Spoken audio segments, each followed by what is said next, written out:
Yesterday I went down to the Medical Marijuana Dispensary to find that it was busted by the police, despite the fact that medical marijuana is a right in Canada as far as I understand it. It is before the appeal courts in Ontario. Apparently the Crown doesn't want Ontario citizens to have medical marijuana. I ran into a gentleman by the name of Sean. We discussed two issues: medical marijuana and false allegations of the domestic abuse industry. Of note, Sean lets us know that he is a cancer survivor for mesothelioma, and I looked it up and discovered that what I suspected, which was that men suffer it at far greater numbers than women suffer it. How you doing, folks? This is Danny Boy, man on the street, Hamilton, and I'm talking to a gentleman by the name of Sean, and he's got a couple things to say here. Hey guys, this is all about the crap about medical marijuana. This is tight.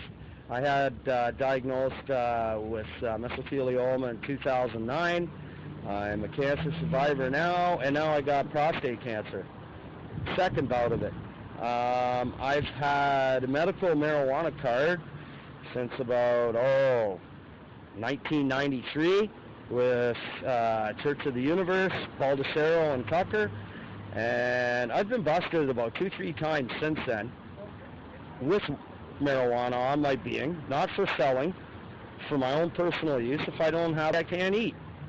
That's the whole story to it. Just last year, I got busted walking out of my apartment with a ½ ounce of weed in my pocket, in my jacket pocket. The police arrested me, took $420 off of me, saying proceeds to crime. There was only 3 grams of weed left out of the ½ ounce. Imagine that. And I got sent to North Bay for 4 months, all right, with a medical marijuana card. I just went to our medical marijuana server here in Hamilton, and the popo were in front. Then they wanted to go through my bag, check me, asked me for ID. I told him to go blow his hat, and walked away. Anyways, I ran into Danny Boy here, and now we're going to get into this thing about feminism. All right? Bullshit. All right? I believe in equal rights, but sorry to say, women, you've taken it a little too far. I grew up with domestic violence. I'm 44 years old. My father used to beat my mother and me silly when I was 3-4 years old. But it's gone too far. You guys have gone way too far. Like, if you're going to give a shot, take a shot. Like, when one guy hits another guy, he gets hit back. That's the way it is. And you've gone way too far. Now, when you get into an argument with your old man, you don't call a friend. You call the police, and you scream rape. You scream, oh, he hit me. Meanwhile, he hasn't laid a finger on you, and you're the one throwing things and beating him. I went through it for 3 years, put you through the stupid anger management program, and it does absolutely nothing. Shame and vilify men. They always say it's the man's fault. Yep, I went through the... Yep. Studies show that it is about equal. Yeah, and so you're a victim of domestic violence yourself from an ex, right? Yep. And you have had false charges of domestic violence. Yeah, and I had to plead guilty. I had to plead guilty to these bogus, because I'd be sitting waiting for bail for 3 months when I could be out in 14 days if I pleaded guilty.